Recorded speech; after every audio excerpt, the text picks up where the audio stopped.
We're gonna have to get your your screensaver there. It's a little distracting. I gotta be honest. I told him that it It's a little absolutely spells fired up right there. Yeah. I'm gonna have to go to a different screen view here. I love it. Don't get me wrong. Purdy has continued to let that beard go. I was gonna say. Hey, what's up, Brian? How's it going, buddy? Me? Yeah, Man, I'm actually doing really, really well. Yeah, it's been a great day, and get to see Purdy twice this week, so it's an even better. We were working hard on some national conference stuff that's coming, and Kevin's awesome, a great thought leader. Times. It is exciting. Exciting times, Purdy. Every time I see your picture behind you, I get chill bumps thinking about how fun that trip was, man. Yeah, it was a good time. It was a great time. That's an actual shot from that trip too, right? Yeah, that's me and that's Pritchett.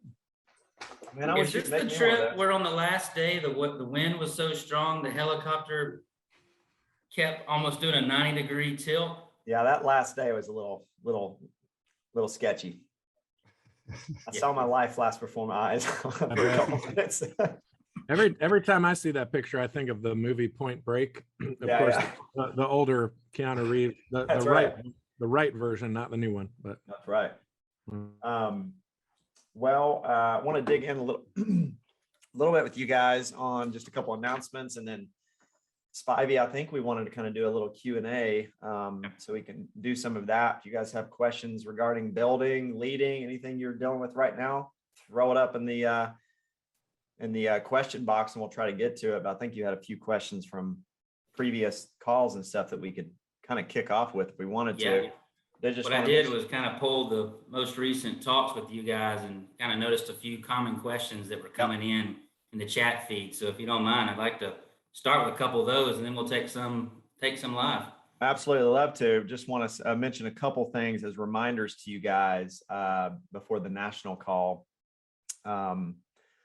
First, and by the way, what do you think? What do you think about this? Do I think they know what this is? Is that a quill? That's awesome right there. Yeah, that's a quill. That's a porcupine quill. We were doing some filming earlier this morning, and they had a few of those in there. So exciting stuff. Were you and Brandon basically playing darts at each other's face? Yeah, exactly. This thing really would make a nice little writing pen too, you know? Yeah. We are, Brian, going to get into some, some of the stuff you've been developing around kind of our core values, kind of a code of ethics, code of conduct, how we play type thing. Are you reviewing that on that next call, or are we doing that on a future call? I think we're doing that on the next call. Okay, good. Especially, timely, just knowing we're all kind of heading into altitude conferences as leaders. It's an important, we always try to do a little bit of a huddle up and a reminder on, on that kind of stuff, how do we actually play? Because we do play when we get together, and it's part of our core values is we have fun and we get stuff done. Well, what does have fun mean? And so putting a little bit of thought around that for everyone on the next call, and then you guys can take that down to your people as well as we head into altitudes. We also have Costa Rica coming up again. So timely on that, Brian, thank you for working on that. We also do have some COVID kind of guideline or waivers that, as we're getting ready for altitude conferences, we're going to need to kind of get some waivers signed by the masses as we come into altitude to just kind of, acknowledge that everyone recognizes we're face to face again. There is some potential risk with COVID in the mix. So, we'll let you guys know how we're going to kind of put that into the watering stream, whether it be a paper form that we sign at conference, or if we could do it electronically, then we'll do that, but we'll keep you guys filled in on that. We do have a very big call on the 18th. That's next Wednesday. This is a State of the Union call. It's a catch up with everyone on what's going on, what we've done so far for the year. Some really kind of exciting rollouts to talk about. Things that are going to dramatically impact, we believe, everyone's business in a very big way, from the bottom all the way up. Okay. And affecting overall growth of the company. So this is going to be a big national call. You're going to want to get every person on your team on that call. So as you're huddling up, make sure you're kind of bam famming this week on to next week. I also think it's, the time is important right now. Timing is very important in business, as you guys know. And as we're kind of going for a capital raise and we have a lot of people in the data room analyzing us, there's a lot of excitement around it, but it's a little, just acknowledge to you guys that it is a little bit of a different space than we've ever been in 12 years, where we actually are being kind of looked at a little bit closer, even on a week to week basis. And so if there ever is a time to have power weeks and to rally your troops around high levels of lead intake, appointment count, and recruiting, it's right now. It's never been as important as it is right now. And so, I think leading into the 18th, being intentional about rallying your troops around a power week, and then coming out of that 18th into your conferences, into the altitude events throughout the rest of the month. I just think we're in for a very, very big quarter, very big quarter. We can feel it. We can feel it behind the scenes. I think you guys can feel it out there. I think we're getting so much feedback from you guys around record-breaking weeks, record-breaking months. So it's all systems go. Everyone is firing right now, and we're getting ready to dump gas on it. And it's going to be really, really fun. So just put that out there. Yeah, let me just chime in real quick, Casey, unscripted here, but often we'll say it's about direction and not pace for leaders. And that is an important phrase to hear. But right now, it's just been like Casey and Brandon observing your guys' leadership. It's been like, it's game on. You guys are at a whole different level, and you've helped our team say like, it's about direction and pace right now. And actually, leaders create culture. So we're seeing this cascade of momentum and movement. And, I just, again, appreciate your leadership right now.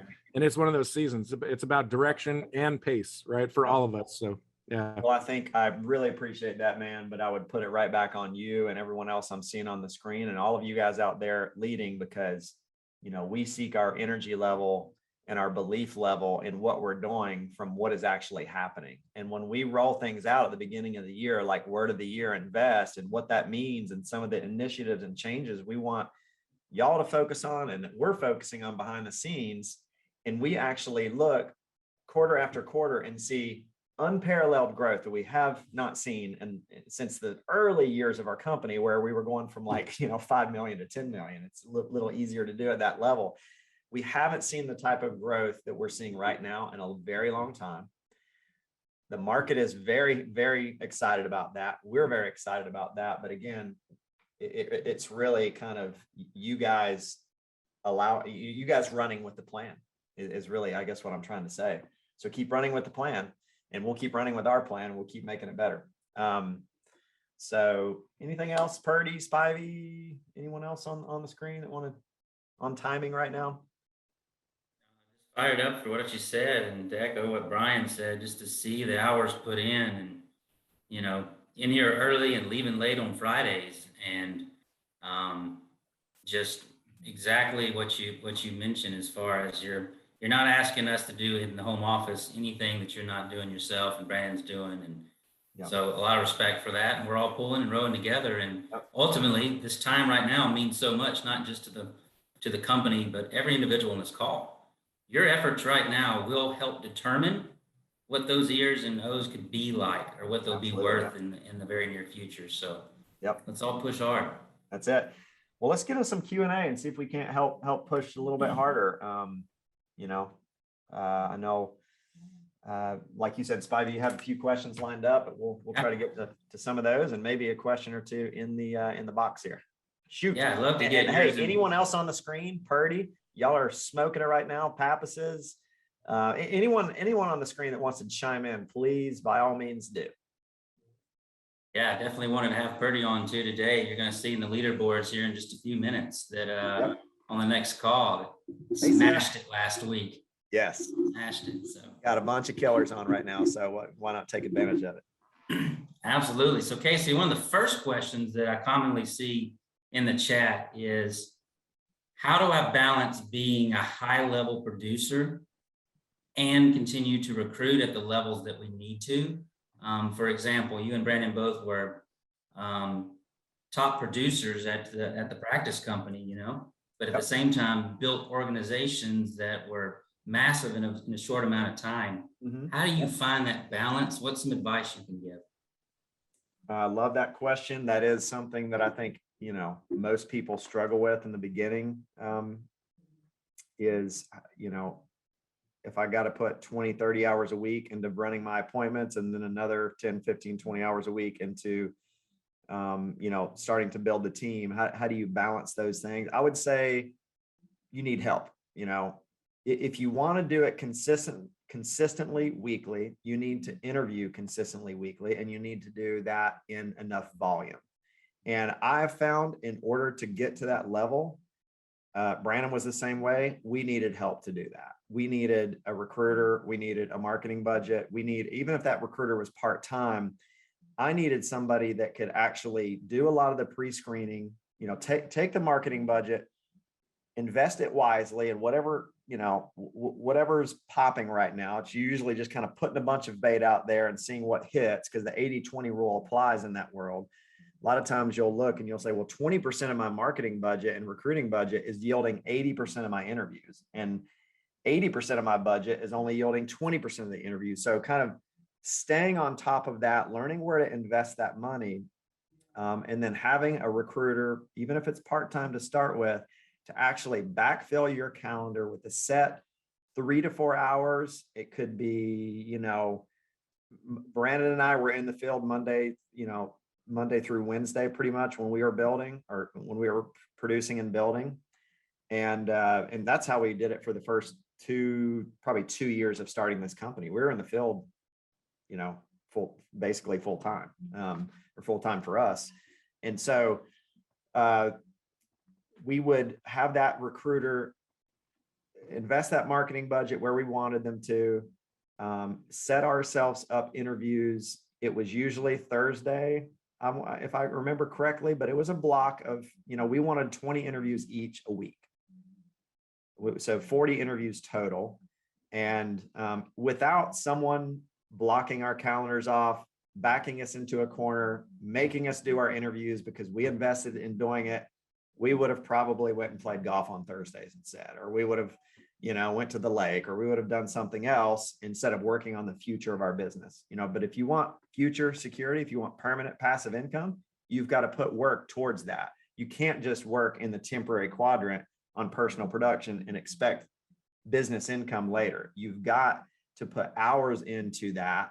The problem is most people don't do it consistently because you don't have to. You don't have to build today. You don't have to do 4 hours of interviews Thursday because your personal production is paying your bills. So it's understand. First, you got to have that goal. You have to have the vision of where you want to be and why. And as long as that's very clearly in place, you keep your personal production high enough to have the help that I'm talking about. If you're only doing 5,000 or 10,000 a month of net placed, chances are that's not enough income for you to pay your bills and have enough money for a part-time recruiter or a $400 or $500 a month office space or a $500 a month marketing spend. You know, call it a couple grand a month that you want to invest in building to start with to get your interviews booked. How are you going to do that on 7,000 of net placed a month and still pay your bills? It's not going to work. So we had to go out first and foremost and produce the right amount on a monthly basis. You got to sell enough. And that for us was, you know, 15,000 of net placed at a minimum. There were months where we felt like we needed more as we were trying to get out of debt and grow the company, but it was about buying the system that backed us into a corner that forced us to work out of it. And that also keeps the consistency component in there, because you guys might get fired up after a conference call or a conference. Your people might get fired up, and they can do both themselves for a month. And you see them recruit. They could recruit 15 people this month, and the next month they don't recruit anything. It's because it's all on them. They don't have help. So the answer to that question is you got to get help. But in order to get help, you've got to produce enough. Sarah, anything you'd like to add to that? I can unmute. I love, Casey, you are spot on. You are 110% spot on. Producing enough, and I don't know what enough is for each person, right? But producing enough to be able to reinvest in the staff, reinvest in the recruiting leads, the marketing budget, all of that, right? Yep. Mike, do you want to add to that? Well, I think that it is important. I was, Casey, actually just recently talking with an agent who, in the earlier days of the company, you would say regularly at fall tours, spring tours, about how the closer we can live to $3,500 a month, the more we have to put back into our business and use it as fuel. And there's sadly, and it's not a judgment on any regard. It's just a priority thing that I think sometimes people come here not having heard that, look, it may require a little short-term financial sacrifice. Like you're not, if you want to be the baller, right away, then maybe your business is going to, grow slower and you're going to be stuck in the field longer. And, or it may take you out. Absolutely, man. You're so spot on. You want to act rich and put on a show like you're rich, or do you want to be rich? Yeah. Because, you don't have to look rich to be rich, and sometimes you're right. People get in that rat race too early because they think they need to project something. But what they're doing is they're starving their business of cash flow just for show. People can tell you have a cash flow globe, not by the watch you're wearing, the car you're driving, or any of that stuff. I'm not saying there's anything wrong with having those things, but if it's starving your business, there is something wrong with it. You're getting the cart before the horse. And going back to balance, Spivey, you're talking about balance. There really is no balance in the beginning. I mean, we talk about a massive action and constant correction, but when I heard, like, the message, Casey, that you just shared with us is the same message I heard 9 years ago. So what did I do is I went out and I hired my first part-time recruiter, and that forced me, like, I had to go get my licensing and get my financial house in order, so I was paying her correctly. So that kind of put me automatically into that business quadrant. But then when you communicate, like, okay, this is my goal, I'm starting this insurance agency, she was on the calls, I'm looking at 20 interviews, you're telling that person this is the expectations. Now she's looking at you like, okay, I booked you 20 appointments, like interviews, what do you mean you're not talking them? Or so it's you feel differently, you feel more responsible, which then causes you to act differently. Your habits change, your vision changes, and then all of a sudden, if that consistency, now you hired that person, they're not going to be like, well, next week, I don't feel like recruiting. They're like, this is my job. I'm inspired by your call to action, so therefore I'm not going to quit. I'm going to be here every week teeing you up interviews. That's right. It's pretty beautiful, ain't it? But it's hard to lose when you're out there doing 20,000 a month of production and 15, 20 recruits a month. Never seen anyone in this business lose by doing that consistently. I've only seen win. I've only seen people get to the positions like you guys get when you do that. So what's next, Spike? So let's talk about I get a lot of questions about, Andrew Jimenez Poe did a great job the other week talking about the actual interview process. And a lot of people always want to know, well, what was your mindset and what was your strategy and kind of what was your posture when you were interviewing candidates and doing your building? Yeah, I think I kind of wasn't great in the beginning, which is a little bit understandable for it should be for everyone. But what I found is it's just a conversation.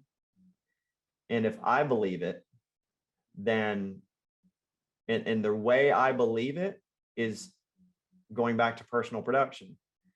It's hard not to believe it when you got a stack of 15 or 20 apps on your desk from the month. It's not hard to believe it. In fact, it's hard to not talk about it and not share it and not say we need help, And so the best posture and the best interviews naturally come from you doing the right kind of work first, which is a couple things: high levels of personal production. People are going to be attracted to that. They're going to hear it in your voice. They're going to hear that belief in your voice. And then the second thing is interviewing enough. And all of you guys on this call understand that. Everyone listening in understands that, because it's the same as the field. Kevin, if you book 4 appointments this week in the field, how's your posture going to be in the home when someone says, let me think about it? Right? You need it, and so you get uncomfortable and you start getting out of character. You get out of the real Purdy and you kind of start trying to go to a script Purdy. And what I would say is, like, buy your posture with the right activities from personal producing and having enough interviews, and the posture will take care of itself. How you communicate, how you ask questions, it just becomes a very casual conversation, because I had 10 others to interview that week, or 15 or 20 others to interview that week. So if I'm talking to Spivey and Spivey starts selling me on why, if I'm getting the idea from Spivey, this doesn't seem like a fit, I'm like, man, doesn't seem like this is going to be a fit for you. It seems like you're in good shape where you are. If that changes, man, give me a call back. Yeah, if I get on the phone with Spivey and Spivey says, I didn't get a chance to look at the website, no problem, man. Understand. I would really like you to look at the website and understand who we are before we get started. What are you doing at 2 o'clock? I have a 15-minute window at 2 o'clock. I could catch back up. And so it's just that kind of posture. And again, if I'm busy enough, that just comes very naturally. The posture you're talking about, sometimes people hear this and say, okay, well, I need to be an all-star producer. I need to sell X amount to be attractive in this interview process. And what I'm telling you is, like, when you are out in the field, let's say you wrote 2,500 last week and you made, $1,500. You are having more of a conversation about the process and the success, as opposed to having bullet points like, hey, this is what we do. We're brokers. You're telling stories like, I was in a house last week, and then all of a sudden people are seeing that relatability. So you share your background. Like, before Symmetry, I was Best Buy. I was working at the front end. And then what were you making? Oh, I was making about $500 a week. And last week you went out and made $1,500. Then all of a sudden they're looking at, like, okay, here's a person with no experience having success. And maybe that person had more success than the person they're interviewing with. They're like, man, if this person from, a front end manager at Best Buy is having success in sales, I've been in sales for 10 years. Wow. What's it going to be like for me in the system and the process? Exactly. Yeah. That's it. So good. Let's keep rolling. Let's try to get to as many questions as we can in 6 minutes.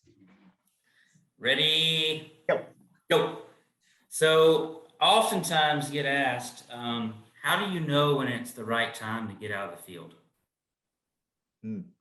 Good question. Building your organization, it's starting to really take off. A lot of people struggle with that, carrying the torch and being that beacon of light that's leading the way, showing the troops exactly how it's done, versus I've reached a point in my business where I need to focus on growing my agency and leading others. I would say a couple things. When in doubt, stay in longer. Second thing would be never just completely get out at, 15 to 0 or 20,000 to 0. You just try to make subtle movements in this business. You don't want to, sometimes people get on conference calls and they hear one thing and then they're just like little rabbits and they're over here and I'm going to do this. I'm going to change everything. I'm going to do this. And then they get on a conference call 2 weeks later and someone else says, son, this is how I do it. This is what success looks like for me. And they're over here. So it's like, in business, you don't want to make like dramatic, massive movements. You kind of want to subtly adjust things. And so when Brandon and I got out of the field, it was a subtle kind of slipping back from personal production. I would say you almost kind of know, you almost intuitively know when it's time, because it'll start to feel like personally producing is costing you money, which is a crazy revelation to think that, man, how could being in the field and killing it, doing 15, 20,000 a month actually be costing me money? Well, it all kind of boils down to hourly net worth and what types of things are you doing with your hours. And you start to, so the easy math would be, So in the field, after lead expense, let's say I make $8,000 a month. But in overrides, as an example, you know, how much in override commission are you making, Pappas or Purdy, on a monthly basis? We're around 30,000. Okay, you're on 30,000 a month in override passive income, Kevin? 60 to 65. Okay, so I'm just doing math. If I'm y'all, which you guys already know this, but you know, let's say I got 30,000 a month coming in. At 30,000 a month, and how many hours a week would you say you're devoting to building? 40. Building? Yeah. 40, you're pretty much kind of in the 40-hour range. So you got 40 hours, 30,000 divided by, we'll just say 4 weeks divided by 40,000, or what is that on that? What is that? I'm trying to get to hourly. So 30,000 divided by 4 weeks. 187 this math, but I'm doing it on the spot. 4 weeks divided by 40 hours. An hour. You're worth 187 an hour, right? Yeah. If I'm making 8,000 a month in the field divided by 4 weeks, divided by, call it 40 hours, I'm making $50 an hour or $60 an hour. So you start to understand that at a certain point, even though this is providing the leadership that I need to attract more people to me and motivate them, there's a balance there where your hourly net worth for building activities, for recruiting, onboarding, training, and leading, those are high net worth hourly activities. And at a certain point, you'll start to feel like you're costing your business growth because you're personally in the field helping 5-6 families. Right. And so that's what is so special about what we have, and why you see so many people getting to these levels where they're getting 30,000 or 40 or 50 or 60 or 150,000 a month of passive overrides, is because we put you in a position to lead, and we put you in a position to duplicate yourself on a kind of a volume scale.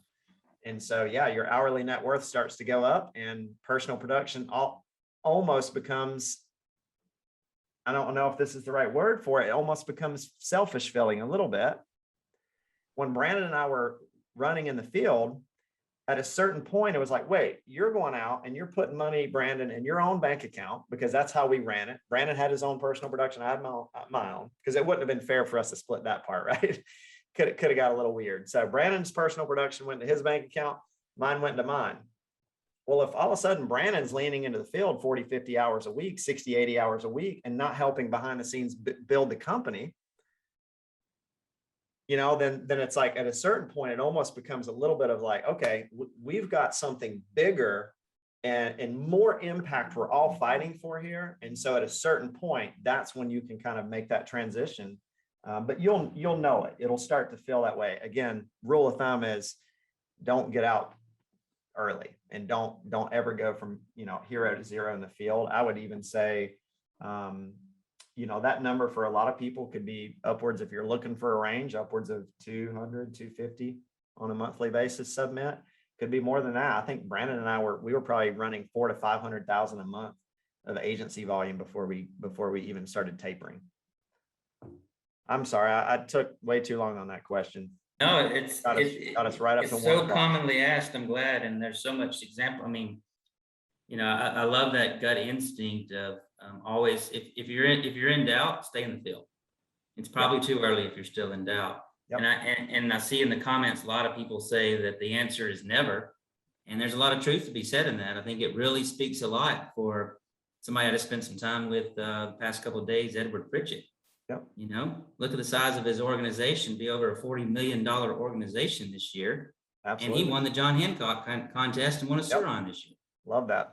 Yep. And the beauty of that is he's at a season in his business in which, you know, you kind of are going to go through seasons where your hat changes a little bit. And so what you've seen, the evolution of the Pritchett agency is Pritchett was heavy in the field and building in the beginning. Then he was able to get out of the field completely and work on setting up his base shop system, because you can set up your base shop like a machine. as long as you have the cash flow to do it. He sets up his base shop. And then once he gets his system in place for onboarding people into his base shop, now he has a little bit more freedom to say, okay, what would happen if I went out and punched in $20,000, $30,000 of production this month? What would it do to fire my team up? And what would it do for just a little bit of extra cash flow? So it's like, absolutely. I 100% agree with that. That's a cool spot to be in. All right. 1 o'clock. Thank you guys, panelists, Purdy, Pappas. I know we're getting ready to hear from you guys on this call too, but thank you guys for sharing and helping out today. Hopefully we got a ton of questions, guys. And what we'll do is we'll have Miss Kayla and Ariel over there in Agent Success. They're going to document all the questions that you just put into the chat. And what you'll see is in the next few weeks, we'll have some intentional topics around the popular questions that came in. Love it. Yep. Easy stuff. Let's do it. I tuned in way late, but I missed I kind of caught your last statement in the last question, which seemed to be kind of a juggling field and and recruiting and when can I back out of the field? Yeah. And I'm sure you said exactly this, but there's always an easy way to think about that for me. And it was when it begins to cost me money to be in the field, I need to get out of the field. That's it. That's exactly what was said, but you're right, man. It's, you'll feel it, You'll feel it for sure. Yep. Well said. Well done. I imagine it was a good call. I think so. Spivey, thumbs up. Brian? I'm partial to it. Partial to it. It's like asking me if my child's ugly or not, The chat says as much.